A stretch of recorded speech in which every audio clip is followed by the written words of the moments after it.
Bom dia, gente. Paz e bem. Eu sou o reverendo Eduardo Henrique, da Igreja Episcopal Anglicana do Brasil, aqui na Diocese Anglicana do Recife. Alegria. Sempre muito bom estarmos juntos e juntas neste círculo de paz e bem para todo mundo, de espiritualidade plural, paz, na busca pela justiça. E hoje, domingo, vamos continuar seguindo os passos dos ensinamentos de Jesus de Nazaré e pontuar, não é? A leitura que é realizada nas missas, nas celebrações eucarísticas, nos cultos das várias igrejas cristãs. E hoje, de forma especial, vamos ver que a Igreja Católica e a Igreja Anglicana partem de um mesmo texto, mas vamos ver que o texto lido na Igreja Católica é um pouco maior, não é? Então vamos ver as ênfases e os enfoques, não é, que estão nesse mesmo texto, mas só que na Igreja Católica Romana ele segue adiante, avança, né? Mas vamos ver também o quanto esta leitura é atual. Como toda leitura do Evangelho. Toda leitura do Evangelho é uma leitura extremamente atual, principalmente em um mundo marcado pela violência, pela morte, pelo medo, por impérios, por forças religiosas que impõem o medo, que se juntam, estabelecem pactos com este império. Antes da gente começar a leitura, na verdade, do Evangelho, vamos para alguns toques, alguns lembretes. Se você não é inscrito, inscrita no canal Paz e Bem, inscreva-se. Faça parte desta comunidade, deste círculo amoroso de espiritualidade plural e de paz. Vem ficar junto da gente. A gente precisa se fortalecer e precisa ampliar cada vez mais esse círculo. Entre na roda com a gente. Também, você é muito importante. Se você gostou do vídeo, curta, compartilhe nas redes sociais, divulgue, não é, o programa, o canal. Faça a sua assinatura solidária. Nos ajude, colabore, não é, com pequena quantia para que a gente possa desenvolver cada vez mais o nosso trabalho, ampliar o nosso alcance. É uma forma, né, nesse sentido da coletividade, da gente compartilhar também as responsabilidades, né, na manutenção do canal. Tá bom? Se você está vendo pela Pós-TV 247, também se inscreva, se não é inscrito, curta, compartilhe nas redes sociais, não é? Faça a sua assinatura solidária, torne-se um membro, uma membra. Vamos ampliar esse círculo também por uma comunicação, por um jornalismo comprometido com a democracia e com a justiça. Vamos lá, estamos juntos. Vamos ficar cada vez mais juntos e juntas. Vamos pontuando a leitura com algumas reflexões. E aí, continuando o contexto, né, daquilo que a gente vem realizando, o Evangelho de Lucas, Jesus a caminho de Jerusalém, e pedagogicamente ele vai nos ensinando, não é? Caminhando com a gente, passando a sua mensagem junto às pessoas que, assim como nós aqui, estabeleciam esse círculo, não é? De proximidade com ele. E que era mais de 12 pessoas, sim. Não é? Um círculo bem maior. E aí ele começa em Lucas 12, começando no versículo 32. Não tenham medo, pequeno rebanho, porque foi do agrado do Pai de vocês dar-lhes o reino. Não tenham medo. Por que Jesus de Nazaré fala do medo? Porque essa comunidade, esse círculo, não é, de pessoas que estavam próximas a ele, esse pequeno rebanho, ou seja, não era uma grande multidão que o seguia, não é? E aqui fica o toque, não é, para essas igrejas, né, para esses impérios religiosos de grandes multidões, de grandes assembleias, grupos. A gente tem que perceber que o grupo dos que seguem na fidelidade ao Evangelho é um pequeno rebanho. Às vezes a gente se angustia, não é? Porque não somos tantos, porque não alcançamos tantas pessoas, e às vezes a gente se angustia. E a gente gostaria que essa mensagem chegasse cada vez mais. E o objetivo é esse, é chegar cada vez mais. Mas a gente tem que ter a consciência, não é, da dimensão histórica, de que, na verdade, esse pequeno rebanho são as pessoas que estão próximas ao Cristo na sua mensagem. São fiéis ao ensinamento do segmento do amor, não é? Do segmento do compromisso com o reino de justiça e paz para todos, que não compactuam com o império nem com as lideranças religiosas que imprimem este medo. E daí Jesus dizer, não tenham medo. Porque as lideranças religiosas do tempo de Jesus, assim como, não é, as forças políticas do tempo de Jesus, elas se perpetuavam no poder através do medo.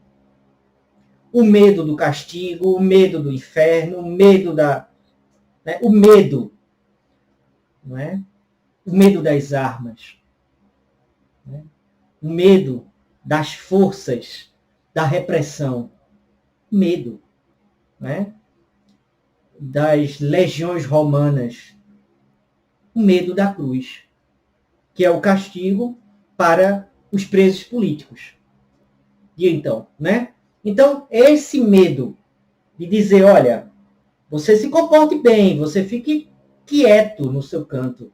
Não questione, não pense, não se comprometa com esse mundo, com essa proposta de justiça e paz, porque você vai ser torturado, você vai ser morto na cruz. Então, é esse medo que faz com que as massas sejam controladas. E Jesus é claro, não tenham medo, pequeno rebanho, porque foi do agrado do Pai dar a vocês o reino de Deus. Ou seja, um reino de igualdade, de solidariedade, de fraternidade, de amor. Não é? Um reino de partilha, um reino de justiça, diante de tantas injustiças do tempo de Jesus. Não é? E como essa mensagem é atual, né? Como essa mensagem é atual? Essa mensagem toca fundo no coração. Não tenham medo. Não tenham medo. E aí, o que é que ele propõe? Vendam seus bens e deem esmola. Façam para vocês bolsas que não se desgastem, um tesouro nos céus, que nunca se acabe, onde o ladrão não chega, nem a traça corrói. Porque onde está o tesouro de vocês, aí estará também o seu coração.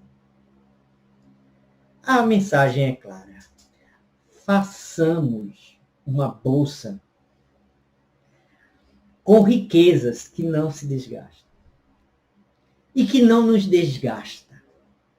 Não nos desgasta. Uma riqueza que não corroa a nossa alma. Né? Uma riqueza que não nos destrua. Uma riqueza que não nos mate.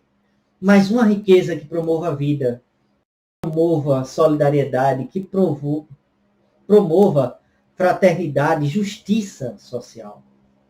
E qual é essa riqueza? É a partilha. É aquilo que no texto aqui, na versão, fala de esmola, não é? Mas que a gente pode entender como partilha de bens e graças que recebemos, dons, talentos, a todo mundo, não é? Vendam os seus bens. E esses bens aqui são os bens também materiais, mas são principalmente os bens que a terra nos dá. Vamos compartilhar, vamos doar. Que isso não seja da ordem do privado, mas do social, que exista uma função social nos bens que temos. Que a gente possa usufruir coletivamente. Por que reter? Por que ter? Quanta morte surge dessa retenção? Quanta doença, não é? Surge. Então, é essa proposta que é do agrado de Deus. E aí, por isso ele nos dá o reino. Estejam com os rins cingidos e as lâmpadas acesas. Sejam como os que esperam seu senhor voltar de uma festa de casamento, para logo lhe abrir a porta, assim que ele chegar e beber. Vejam, os rins são as partes de cima. Os rins são os órgãos para o Antigo Testamento, para o povo judaico, onde estão as emoções, vamos dizer.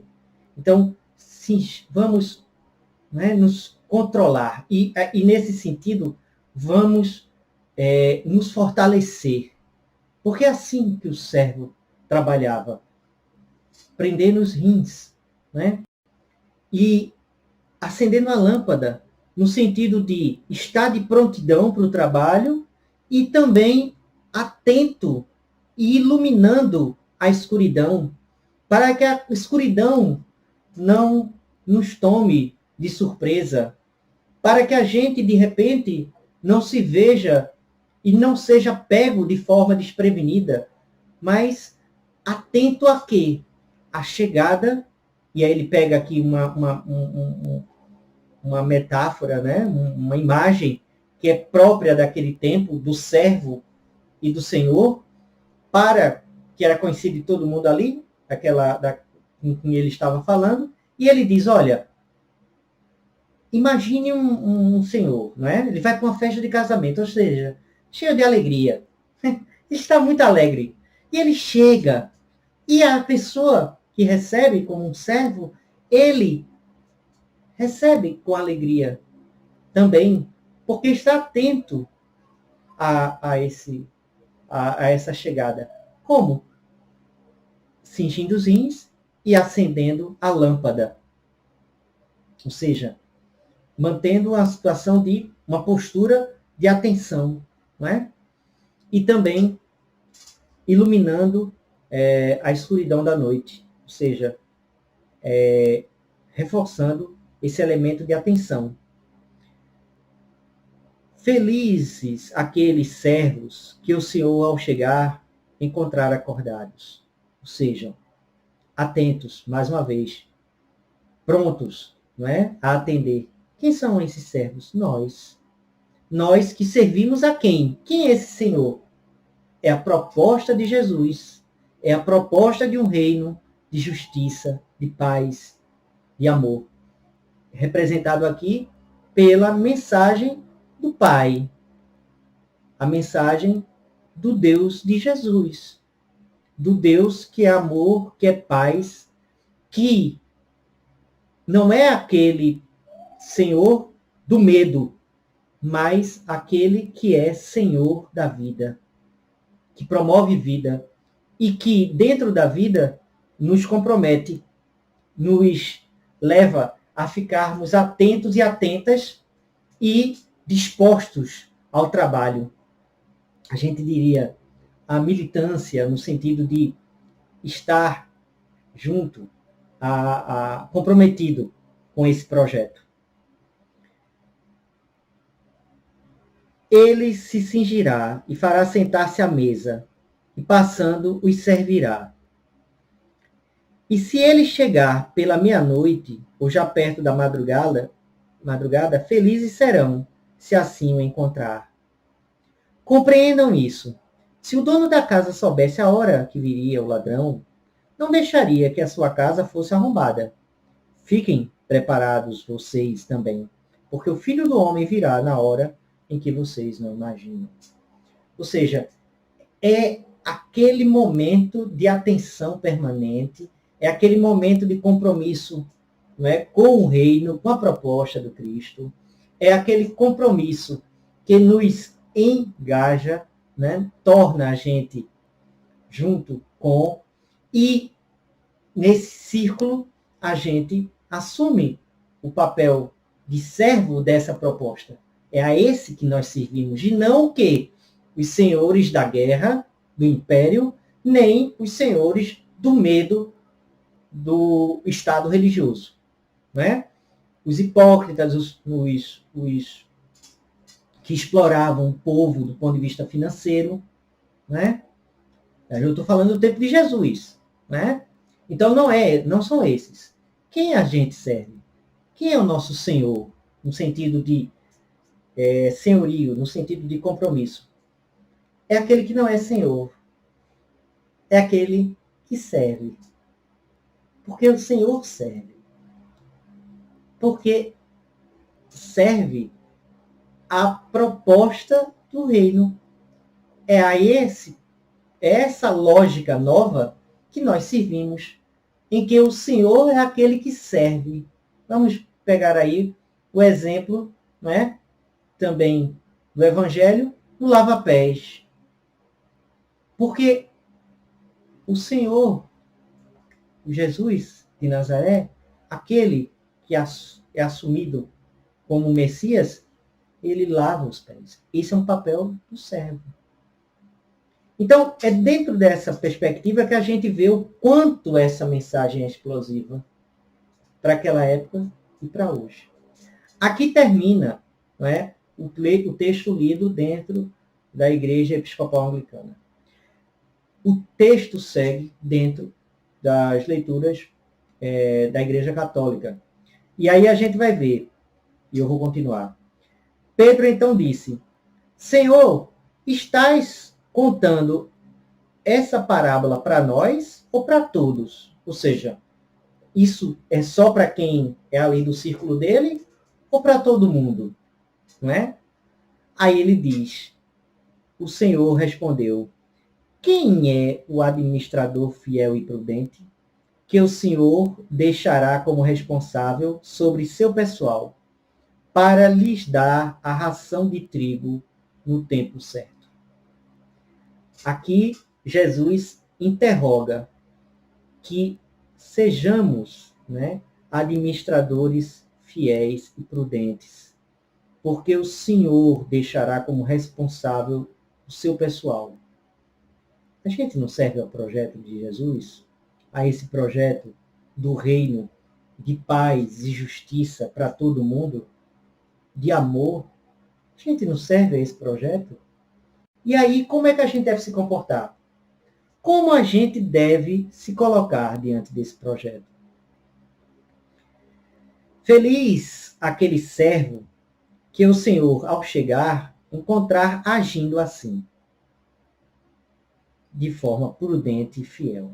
Eu lhe garanto, ele o deixará como responsável sobre todos os seus bens. Mas se aquele servo disser em seu coração, meu senhor vem tarde, e começar a espancar servos e servas, a comer, a beber, a se embriagar, o senhor daquele servo virá um dia que ele não espera e uma hora que ele não sabe. E como é que acontece aqui? Jesus condena a perpetuação do sistema injusto da época. Ou seja, de que adianta ser, né, colocado como servo dessa proposta se você continua agindo dentro do esquemão do império e do status quo, da ordem das coisas e do sistema, espancando o seu semelhante, que é servo também, e se embriagando, no sentido de se tornando, não é, soberbo, não é? E se embriagando de poder e de ódio, não é? E aí a embriaguez a gente sabe que é uma perda completa no sentido da consciência de si, não é? E que às vezes passa ao largo e muito distante do consumo ou não do álcool. Mas essa embriaguez aqui é mais profunda. É a embriaguez do poder, a embriaguez da arrogância, a embriaguez da soberba, a embriaguez do individualismo. Então a pessoa se empodera, não é, nesse sentido maligno e começa a espancar os servos e agir de forma como o sistema imprime. Então, como é que o Senhor vai tratar isso? Vai tratar da mesma forma que ele trata os seus, né, as pessoas a quem o Senhor deixou como responsável. Ele o punirá severamente e lhe dará a sorte dos infiéis. Aquele servo que conheceu a verdade, a vontade de seu Senhor, mas não se preparou nem agiu conforme sua vontade, será chicoteado muitas vezes. Mas aquele que não a conheceu e tiver feito coisas que merecem castigo, será chicoteado poucas vezes. A quem muito foi dado, muito será pedido. E a quem muito foi confiado, muito será exigido. Ou seja, nós somos servos que sabemos como agir. E nesse sentido, não será cobrado. Mas se uma pessoa faz por inconsciência, né, por viver tomado por falsas verdades, ideologias repressivas, não é? Essa pessoa ela está agindo como um autônomo, um robô. Ele está agindo como uma criatura teleguiada. Ela não tem ainda consciência. Então, vamos ter 2 pesos e 2 medidas. Se nós assumimos e nos comprometemos com o reino e agimos de forma diferente com ele, então será exigido de nós muito mais. Então é nesse sentido que o compromisso nos torna mais ainda responsáveis. Nós sabemos a mensagem. Isso exige de nós que a gente fique cada vez mais atentos. E que, principalmente, não temamos as forças do império, as forças da truculência, as forças da não é, do domínio do religioso, que imprime a culpa, o medo, a vergonha, a segregação, que exclui, que mata, não é? Que afasta você do verdadeiro Deus. Então, é nesse sentido que Jesus nos convoca hoje a sermos fiéis e prudentes, que possamos nos comprometer cada dia mais, né, com essa proposta tão bonita. Exigente, exigente, mas belíssima. Vamos agora fazer o nosso momento de meditação, pessoal. Vamos manter a coluna ereta, a mente quieta e o coração tranquilo. Nos concentremos na respiração, mentalizando o mantra, a palavra.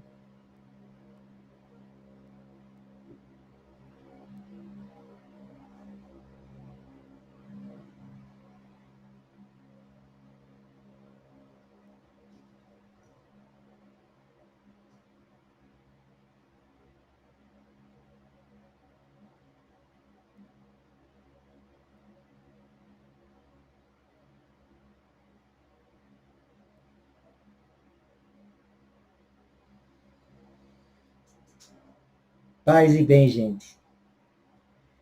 Hoje, de forma especial, especialíssima, eu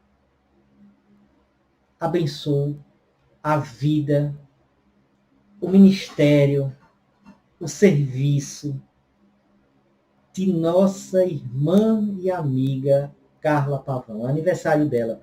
Deus abençoe sua vida, Carla. Você é um presente de Deus para nós de Paz e Bem. Vamos deixar nas mensagens aí, né, do vídeo, uma mensagem para a nossa irmã Carla. Né? Vamos dar um parabéns para ela. Hoje é aniversário dela. E eu quero também deixar os meus parabéns também a todos os pais que vivem sua paternidade. De forma especial, as mães, pais, as mães que dentro dessa cultura machista, muitas vezes, né, vivem o abandono, né, de seus companheiros e assumem de forma corajosa essa paternidade. Que Deus Pai, de materno amor, as abençoe.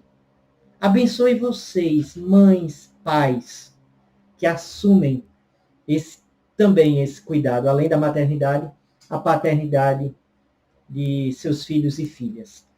Também deixo a todos os casais homoafetivos, não é? Todos os casais homoafetivos que compartilham esta paternidade, não é? Que Deus os abençoe, as abençoe, que Deus seja com vocês, porque Deus, que é Deus de amor e vida, Deus os ama. Ama vocês. Vocês, pais, mães, não é? Que vivem, que criam, que cuidam, que amam seus filhos. Todo o meu carinho, e eu sei também que todo o carinho desse Deus que eu sirvo, que é Deus de vida e vida em abundância. Um domingo abençoado. Um domingo maravilhoso. Que a bênção de Deus, Pai de amor materno, Jesus Cristo e Espírito Santo, seja com todo mundo. Com todo mundo. Com toda a galerinha de paz e bem, como gosta de dizer a nossa irmã Teresa. Todo mundo, sintam-se abençoados, abençoadas. Paz e bem, gente. Uma alegria sempre estar juntos. Felicidade, felicidade.